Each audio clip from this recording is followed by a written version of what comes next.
Hola, buenos días, un placer saludarle. Macho, varón, masculino son algunas de las palabras que habitualmente se utilizan para describir la virilidad de un hombre, pero macho, varón, masculino es también el título de una de las publicaciones que mayor aceptación ha tenido este año en nuestro país, el libro más vendido en Cuba este año. Para hablar sobre este texto y sobre los estudios de masculinidad en Cuba, es que hoy nos encontramos con usted en Páginas del Pasado.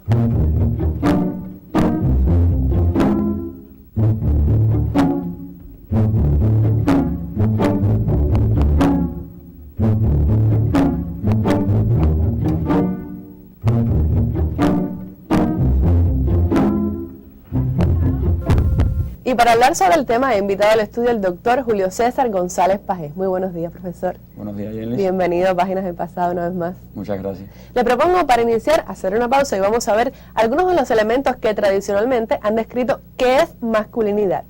La fuerza, la valentía, la seguridad y el triunfo son características que históricamente se han asociado al concepto de masculinidad. Elementos que a pesar del paso del tiempo se han mantenido prácticamente intactos. En la antigüedad escribió Cicerón que la cualidad principal de un hombre es el coraje. Y en pleno siglo XX, James Salzman definió 7 áreas de la masculinidad. Según su criterio, el hombre debe ser viril, atlético, sostener económicamente a la familia y emocionalmente fuerte. Otras investigaciones relacionan el comportamiento de las masculinidades con conceptos como la raza, la nacionalidad, la opción sexual, el momento histórico y el lugar donde se desarrolle cada individuo. Y algunas de estas aristas son tratadas en su libro Macho, varón, masculino. Cuéntame, ¿en qué medida ha tratado usted estos temas? ¿Cómo se ven en su libro Macho, varón, masculino? Bueno, sobre todo con Macho, varón, masculino queríamos involucrarnos en los estudios de masculinidades en Cuba. Desde la misma frase que le da título al libro, cuando uno le pregunta a cualquier hombre cubano, da lo mismo que sea un escritor, un obrero, es decir, cómo él se califica, le dice, ¿tú eres hombre? Y dice, no, yo no soy hombre, hombre es cualquiera, yo soy macho, varón, masculino. Por eso el título, muchas veces me preguntaban por qué y era por ahí. Pero detrás de esa frase también se esconde mucho del machismo, que se nos educa a nosotros de la cultura, la educación, y que muchas veces se nos exige salir de ellos, pero pocas veces se nos dan instrumentos para poder asistir al cambio.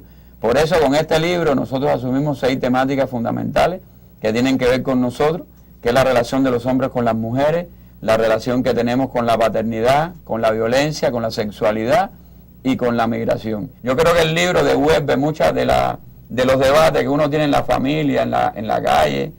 Por eso, por ejemplo, muchas de las mujeres que lo compraban me decían, no, voy a comprar 2, uno para un hijo mío y otro para otro. Dice, bueno, puede comprar uno. Y dice, no, para que cada cual haga sus anotaciones. Y me decía usted que incluso hombres se le acercaban en la calle para preguntarle, para indagar en el tema. Y yo mismo lo vi en las lecturas de verano, cómo la gente compraba el libro. Sí, es que el libro también tiene temas muy polémicos. Es decir, yo te diría que el capítulo 3, que es referido a la sexualidad, hay muchas dudas sobre la sexualidad masculina. Y regularmente a mí me ha sorprendido porque las personas más disímiles en la calle me llaman muchas veces hasta con mucho misterio.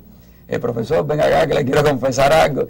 Y yo más allá de la anécdota o cosas, me doy cuenta, ¿no? La falta de literatura que hay para los hombres dirigida al sector de los hombres. Me decía usted que actualmente tiene un proyecto con estudiantes del ISDI sobre el libro.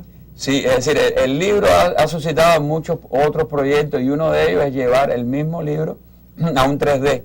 Es decir, yo creo que va a ser el primer libro que se lleve a 3D, es decir, el proyecto está muy interesante y es una reflexión a partir del propio machismo y ya tiene también, es decir, aparte de este proyecto, tiene otros también vinculados a la música, es decir, con el proyecto de Rochi y de Todas Contracorrientes, es decir, que ha suscitado un debate, es decir, yo no me lo esperaba, pero me alegro mucho, un debate nacional sobre la temática del machismo y cómo esto incide no solamente en nosotros los hombres, sino en las mujeres y en la relación a nivel social, y cómo sobre todo dar elementos para cambiar más allá de los discursos. Yo creo que cuando somos muy discursivos, las personas nos rechazan. Yo creo que el libro tiene elementos reflexivos sobre un comportamiento que no tiene que ver con ningún periodo histórico, sino es una acumulación de cómo llegamos a actitudes que ahora son muy difíciles de desmontar. Y yo creo en el libro hay muchas anécdotas que no salieron, pero cada tipo de hombre tiene un comportamiento, hasta una forma de llegar a un sitio y algo tan común como una cola y preguntar el último.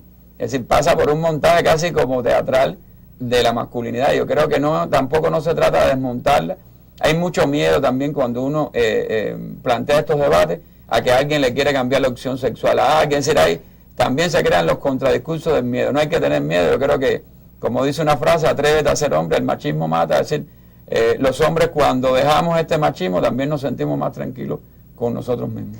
Bueno, le propongo antes de seguir conversando hacer una pausa y vamos a ver qué opinan los especialistas españoles sobre los temas de masculinidad.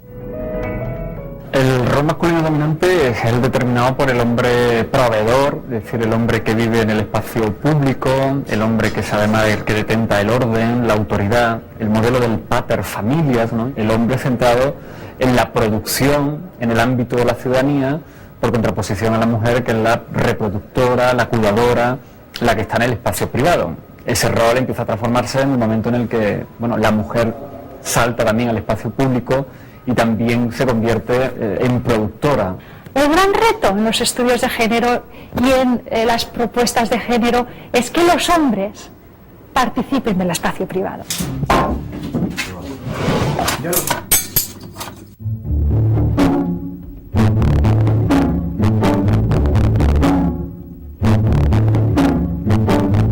Una de las propuestas que nosotros venimos trabajando es que con la dominación desde la perspectiva de género, todos y todas nos hemos degenerado como seres humanos. Uno pierde el empleo, los hombres viven una situación de crisis de identidad, bueno, es que ahora no llevo el dinero a casa, ¿no? Hay muchos más casos de presión en los hombres que pierden el trabajo que en las mujeres, o también en la jubilación, porque los hombres tienen amputada una parte de su vida y de su realización, que es la esfera privada, no la dominan. Entonces, cuando la esfera pública del trabajo se termina, ¿qué va a pasar conmigo, no? Algunos saben reconstruir su vida, pero algunos tienen una importantes crisis de identidad e incluso no quieren jubilar. Y vimos aquí algunas de las opiniones de los especialistas españoles sobre los estudios de masculinidad. Ahora, en el contexto cubano, ¿hasta qué punto puede decirse que se reproducen estos modelos que podemos ver en el trabajo de los que hablan los especialistas españoles? ¿Y hasta qué punto cree usted que hemos superado estas trabas que sin duda han impuesto el concepto de masculinidad a lo largo de la historia? Bueno, justamente con muchos de estos especialistas españoles nos vamos a reunir en Barcelona del 6 al 9 del próximo mes de octubre. ¿Por qué? Porque hay puntos de coincidencia que todos son culturales y de la educación. Es decir, sobre todo se habla de que América Latina es la cuna del machismo y se habla mucho del machismo latinoamericano. Yo creo que es un error, todas las regiones del mundo tienen machismo de forma diferente. Quizás las regiones pobres son miradas más con especial atención porque somos más visibles, pero por ejemplo, te sorprendería, por ejemplo, si te digo que el país con más, después de Estados Unidos, con más muerte por armamento de hombres a mujeres es Suiza. Y sin embargo tenemos una visión idílica, es decir, de todas estas sociedades europeas. Yo creo que más allá, para no etiquetar países, es decir, tenemos que hablar con profundidad. Lo que me preguntaba de Cuba, en Cuba sí conviven todas estas prácticas machistas que mencionaban los colegas de España, y la voluntad política sí existe. Yo creo que nosotros tenemos todas las leyes que protegen a las mujeres y que incitan al cambio de los hombres, pero no son las leyes las encargadas de cambiar las conductas machistas. Las familias juegan un papel fundamental. La familia, la escuela, es decir, los medios de comunicación. Yo creo que tiene que ser un trabajo mancomunado de todas las personas que sí creemos en que un cambio es posible en estas temáticas y quitarnos los complejos de culpar y decir, bueno, no, a los hombres les gusta tal tipo de actitud o no, sino llevarla, es decir, nosotros que trabajamos con grandes grupos de estudiantes en muchas partes del país, las personas cambian, lo que eso no es una vacuna que tú le das a las personas. Yo creo que tiene la educación, la apuesta por la educación no machista, es uno de los elementos. Yo venía caminando para acá ahora mismo y pasé por un parque y veía que había mucho más mujeres haciendo ejercicio de autocuidado, es decir, habían como alrededor de 38 mujeres y 2 hombres. Sin los hombres, es decir, no tenemos una cultura del cuidado. Pasa por muchas temáticas que no están abordadas en el libro, porque hay una segunda parte para este libro que se va a llamar Sexo, Música y Deporte, Cosa de Hombres, es decir, los 3 grandes temas en los cuales nos debatimos casi todos los días los hombres. Y yo creo que es parte de esta posibilidad de apostar por una educación y una cultura diferente y apoyar las leyes, que en uno de los capítulos lo abordamos como la ley de la paternidad, que solamente más de 50 hombres se han acogido a ella y que les cuesta mucho trabajo por machismo. Intentando una vez, haciendo un dossier para visualizar esta temática, los hombres no querían ser fotografiados asumiendo la paternidad responsable. Y muchas veces era en caso de viudez, es decir, hay muchos elementos que tienen que ver con los complejos y esta cultura que no nos deja cambiar. Es decir, quizás alguien quiere cambiar y dice, bueno, ¿y cómo va a asumir las personas en mi familia? La relación que tenemos los hombres con el dinero, por ejemplo, que es muy poco debatido. A nosotros se nos exige ser proveedores. Se nos critica después por competitivos y violentos, sin embargo, si no proveemos de dinero a la familia, nos descalifican. Son temas importantes, son temas realmente para ser llevados, no son temas solamente académicos, sino sociales. Es decir, creo que todos los países, y por eso hay la voluntad en casi todos los gobiernos, de llevar el tema de género como un tema de equidad, pero involucrando a los hombres. Es decir, no dejando solamente el terreno en las mujeres, y yo creo que todos estos estudios apuntan para ello. Por eso es importante hacer un análisis histórico, es decir, para saber que no son comportamientos de un momento determinado, sino es una herencia acumulada. Y nada, es decir, yo exhortaría, muchas personas me preguntan, el libro se ha agotado en varios momentos en la actualidad, queda todavía en algunas librerías, es decir, después de las lecturas del verano se hizo un relanzamiento. En La Habana, por ejemplo, están en algunas de las librerías de los bulevares de San Rafael y Obispo, es decir, aquí en El Vedado también en algunas de las librerías se encuentra.